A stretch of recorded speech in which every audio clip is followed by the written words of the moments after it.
I think, firstly, congratulations to Spain. Lamine Yamal, and Williams scores!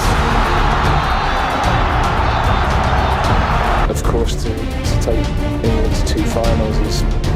Bellingham, smashing hit, smashing goal, Cole Palmer! It's a brilliant achievement, something that he deserves. And he's in a good moment, and I hope that continues for as long as possible. Spain, champions of Europe yet again, and the best team won it. It's crazy to think how 3 months ago they were at the finals of the European Championships. Only 3 months later, they just suffered the most embarrassing defeat on home turf. They lost to a Greek team ranked 48th in the FIFA World Rankings, which brings us to the question, what the heck actually happened? On the night, England was all set to play a proper brand of attacking football, well on paper at least. As soon as the team sheets came out, the formation Carsley had chosen would have stood out to many. Cole Palmer, Anthony Gordon, Jude Bellingham, Phil Foden and Bukayo Saka all started against Greece. Safe to say he was going for ultra-attacking football, almost as if he was taking a dig at the Three Lions' former boss, Gareth Southgate. A lot had been made about Southgate's negative brand of football when he was still at the helm, despite the amount of attacking talent he had on the team.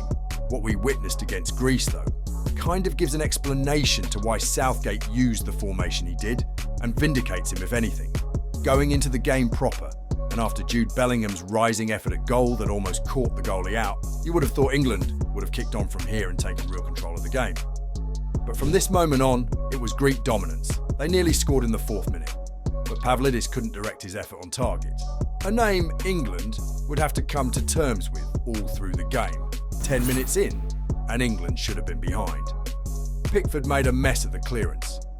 And after Greece's Bakasetas sent a looping shot to goal, it would have gone in but for Levi Colwell's clearance off the line. The ball was cleared out for a corner, and from it, they had the ball in the back of the net, but it was ruled out for offside. All of this had happened barely 15 minutes in.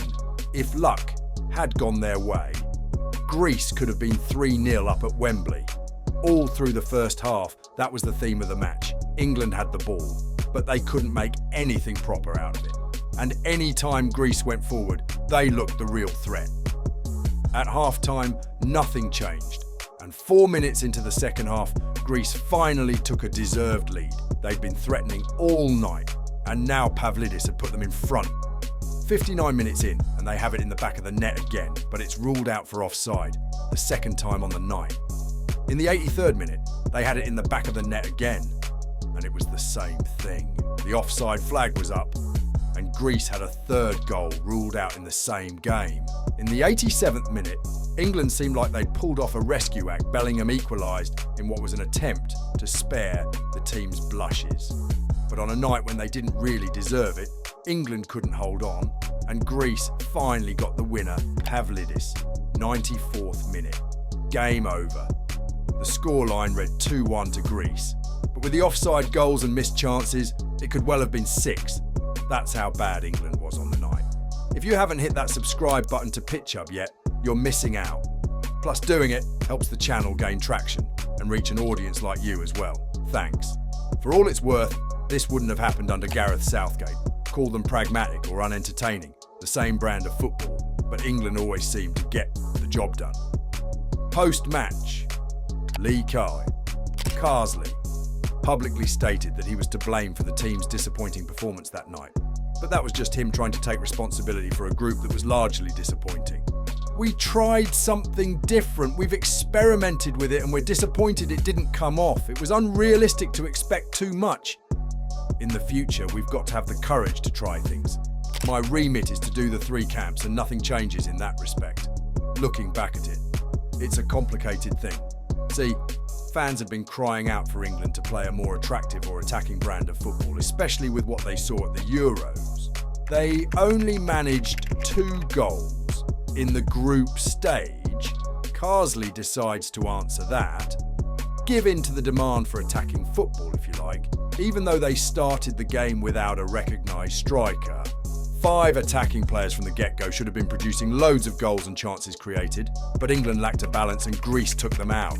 You just feel like if this was a team in the world's top 10, that scoreline would have been very embarrassing. Ultimately, the manager can only put out a team he feels is well equipped to handle the task, and then it's down to the players to perform on a match day. And looking at the players on show for England against their Greek opponents, very few of them did.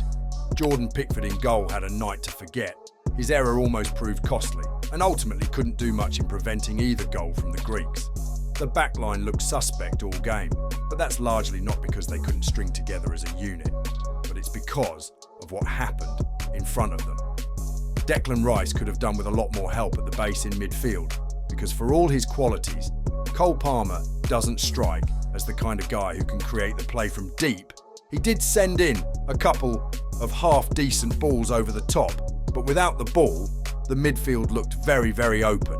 To the attack now, and with a new manager and new tactics, we once again saw the same old Phil Foden playing for England.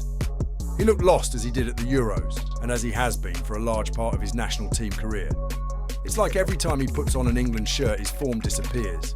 He failed to have any major impact on the game, and was taken off after the 70th minute mark for Dominic Solanke. Anthony Gordon always tried to use his space to spin in behind the Greek backline, and one of the very few positives from a grim game was Jude Bellingham. His equaliser almost saved England, and in truth, he had a good game or more, like played his game. And now we're back to the positioning again. Bellingham was billed to start the match in the most advanced attacking role, the number 9 position. But I'd love to see his heat map after the game, because on multiple occasions he was coming so deep to receive the ball that he had to vacate the position. In the end, it was a disaster from England's perspective. The attacking phase of the game ended up becoming a 2-3-5, and in that system, well, they failed to have any major impact. If he was getting any shouts of potentially bagging the role full-time, this result puts a big blow to Lee Carsley's chances. Southgate was a lot of things to the English media and fans. They criticised his style a lot. But one thing with Southgate is that you always expected the team to be able to at least grind out a result. The boring teams he put out, well, they wouldn't lose to Greece at Wembley. Matches like this just brings to light the job he had to do in making England play as a unit forehand. Would Harry Kane have made a difference if he played? Well, maybe. But that's being hypothetical, and in truth, the informed qualities of Dominic Solanke and Ollie Watkins could easily have made a difference yesterday. When Watkins came on, he had an effort that clipped the crossbar. And with Solanke on the pitch much later, the 4-4-2 eventually brought Bellingham's goal after Solanke's cuffed shot was deflected. It was really surprising to see both players on the bench, a tactical decision that did not pay off. A lot has been made about how bad England was on the night, but we've also got to give praise to Greece too. They held firm as a unit, and on the break created loads of chances, defended really well, and ultimately got the result they deserved, beating England at Wembley and doing it for George Baldock. Fitting. It'll be very interesting to see if Carsley decides to stick with the same formation or players in the future. He's already hinted that he's just trying to do the job in front of him, and once that's done, he's out. But then again, if the performances are good, getting the role as England manager wouldn't be such a bad thing. He's used to most of the players and has already brought talent he worked with at under 21 level into the first team. But it all boils down to results on the pitch. And with what we saw against Greece, guess he isn't quite ready for the role yet. Time will tell. What do you think? England didn't play as badly? Carsley's formation might actually work against another opponent. Let us know in the comments below.